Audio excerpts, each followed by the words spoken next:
Today we are going to talk about my number one favorite topic, hands down, and it's scraps.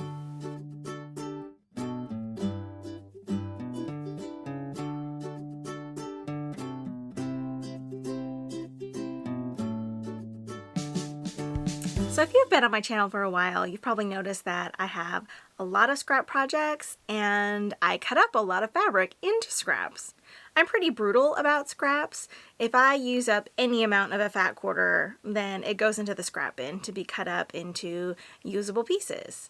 And if you've seen my scrap management video, then you know that I take all of my scraps and I cut them up into pre-cut sizes. The question is, you guys can see all of my fat quarters behind me, but where do I keep all my scraps? Today, I want to talk about how I keep them all organized, where I store them, and some tips to help you guys organize all of your scraps as well.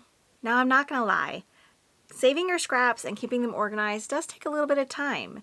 Time that you could be piecing or quilting or doing any other number of things. So why keep your scraps organized? I used to keep my scraps in buckets, in bins that were kind of vaguely organized by color, but they were just jammed in there. It was like pieces of fabric just jammed into a basket as tight as I could get them. And the problem that created is when I wanted to use them, it took a lot of time to prepare them. I would have to unload the basket, sort through everything to try to find the sizes that I needed. I would always have to press the things that I needed, trim them down. It really was a barrier to me using my scraps. So I started cutting them up and organizing them and pressing them so that they were ready to go at a moment's notice. And now I make a lot more scrap projects. They are fast to access, they are easy to use because they're all prepared and sorted by size. And I just get a lot more enjoyment out of scrap quilting, which to me is a really relaxing part of quilting. And so having them ready to go makes that kind of barrier to starting a scrap project even less. So it gets me from idea to quilting in no time. I'm usually only working on one or maybe two things at a time, and that means that my projects aren't always in a very good place to pack up and take with me. They might be half cut, they might be mostly pieced together, or they might just be too big or too fussy to take with me to a place where I know that, let's be honest, we all know that guild meetings are like 80% chatting and only 20% sewing. If I have a really complicated project, it's not always a good candidate.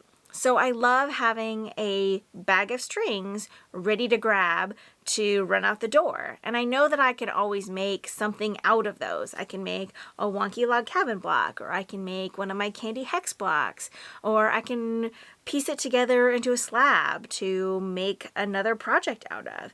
But it's low stress sewing that is ready at a moment's notice. The third reason that I love having my scraps all sorted and ready to go is that I know what I have. When I was using my basket system, everything was kind of jammed into baskets. I couldn't see it. I didn't know how much of each type of scrap I had to work with to start a project. I might have inspiration to make a crumb quilt, but it was always a mystery if I actually had enough scraps to make that kind of project when I couldn't see what I had, when it was all jammed together and into baskets. And now I can take a look at my carts and I know when my Ziploc bag of each color and type is getting a little full and maybe it's time to tackle that. I can take a look at my carts and quickly identify if I have a full bag of yellow crumbs or if I'm a little short and maybe I need to combine it with another color, or maybe I should tackle those purple strings that are overflowing and I can barely get the Ziploc bag shut. So it's just a really good way to know what you have, to be able to easily get to it and really quickly start a project. So now I'm going to show you how I sort my scraps. But I just want to say this is not the only way. I've sorted my scraps how I like to use them. I like to use them by shape and by color. So that's how I have my scraps broken down. I might get inspiration to make an aqua print crumb quilt. And to me, that's a different thing than a solids aqua string quilt. But for you, it might be different. You might think only in colors. So you might use all the different shapes and sizes of yellow scraps in one project. Or you might combine colors and say, I only want crumb quilts, or I only want string quilts. Coming up with a storage solution is really just all dependent on how you work and how you are inspired by your scraps. So take that into account. Let's jump over to my carts and I'll show you all of my scraps. So here are my scrap carts. This is the first one, and it contains my kind of pre-cuts that I made in that video that I linked a little bit before, my scrap management video. Now, it's kind of down in here, so it's a little hard to see, but these are my 5-inch squares that I have cut from scraps. And I just arranged them in rainbow order and keep them in this cart. And then I can kind of thumb through them and pull out all the ones of a color whenever I need it. It's kind of a similar situation for this gigantic layer cake here. Now let me see if I can get this out. This is about, I don't know, maybe 6 or 7 inches high, and it is all 10-inch squares in rainbow order, ready to pull from whenever I get the need to make a rainbow quilt that requires layer cake squares. I have found this really handy, and I have come to this giant pile several times for a small project or a whole quilt. So there we go. That is a ton of scraps. But that's not all. Now, I talked a little bit before about how I think about scraps and how when I want to make a scrap project, I usually think about color, print, and size. So that's how I have all of these divided. These are obviously divided by color and size, but there are 2 other main shapes to consider. So let me show you what I have in kind of the lower areas of this cart. So these are my bags of solid strings. This is obviously green, but I have one for all the major colors. Here's pink. So I grab these whenever I want to make a solid string quilt, and although it looks a little bit jumbled, these are rolled up and they're just about ready to use. They don't get real wrinkled in here. So I have one of these bags for each of kind of the rainbow primary colors, plus white, browns and tans are in together, and blacks and grays are in together. So that's this cart. So let me wheel the second cart over and talk about that. So here we are with cart number 2. So this cart is organized kind of in the same way. The bottom layers are strings, but it's all prints. So I have my pink print scraps, and I just used a bunch of these, so I don't have a ton. And I have a giant bag of low volume strings.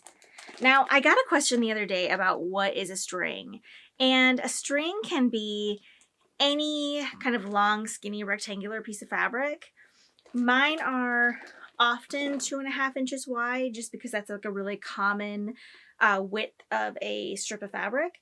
But I also have strings in here that are 3/4 of an inch wide, all the way up to maybe 3 inches wide, and they vary in length from around 10 inches is kind of what I consider a string, all the way up to width of fabric, which is 40 inches long. From the looks of it, it's time for me to make a low volume string quilt. Now, the number 1 comment I get on my scrap management video is, what do I do with my crumbs? Everyone is so concerned that I'm throwing them out, and I promise you I am not, and they are all right here. Each of these bags up on top of this cart is one color of all of my crumbs of that color. So here is my green crumb bag, and in here are all of my little pieces. This is kind of like an irregular piece. They're kind of pieces that are too small to be strings. Like this is a small rectangle. It's maybe 2 inches, but it's not long enough to be considered a string, at least by me. So it goes into the crumb bag. And this is where I do all of my crumb quilting from. So I have a bag for each color, plus aqua and pink as always. This is where my low volume crumbs live. And man, I have a lot of low volume scraps. I think it's time to make a low volume scrappy quilt. So as you can see, I have a lot of scraps to use up, and I have a couple of projects that are kind of in the works. So why don't you comment below and tell me, should I make a crumb quilt? Should I make a string quilt? Or should I use up some of that gigantic layer cake and make kind of a rainbow layer cake quilt? Let me know what you would like to see me tackle next. And of course, it will have a free pattern and a full tutorial on the channel. And also tell me what color you'd like to see. I could combine a couple colors or just stick to one color. Let me know and I will get to working on a pattern and a full tutorial, and we will get on top of all of these scraps together, because I know that you have a lot too. You cannot hide them from me. I want to make this channel as much for you guys as it is for me. I'm having so much fun making these videos, but I want you to enjoy watching them and quilting along with me. So that's how I store all of my scraps, in giant Ziploc bags, in these IKEA carts, and it really works for me. It's a very productive way for me to keep my scraps kind of within an arm's reach. I'm always ready to sew. So if you don't have room for IKEA carts, or you don't have enough scraps to fill an IKEA cart, then you could still use my little Ziploc bag method, sorting them by shape or color, however that works for you. But you could just put them into a basket and put them up on the shelf. You don't have to have them in a cart or in a place that is as accessible if you aren't as into scraps as I am, but you still want to keep them organized. So what I really want you guys to take from this video is to organize your scraps in a way that makes them easiest to use for you and your quilting. Even if a scrappy quilt is a once-a-year project or a once every 5-year project, having your scraps even just a little bit more organized will help that project get off the ground and go from your idea to a finished quilt more quickly. And that is the goal, right? More quilts. So I hope you guys enjoyed this little tour of my scraps. I haven't done like an official sewing room tour, but I thought this was a good place to start because it is kind of my favorite. I will see you guys next time, and remember, be sure to leave a comment on what kind of scrappy project you would like me to put together for you guys. I am really excited to do it, and I want you guys to be enjoying your scrap and this channel as much as I am. I will see you guys very soon. Happy quilting!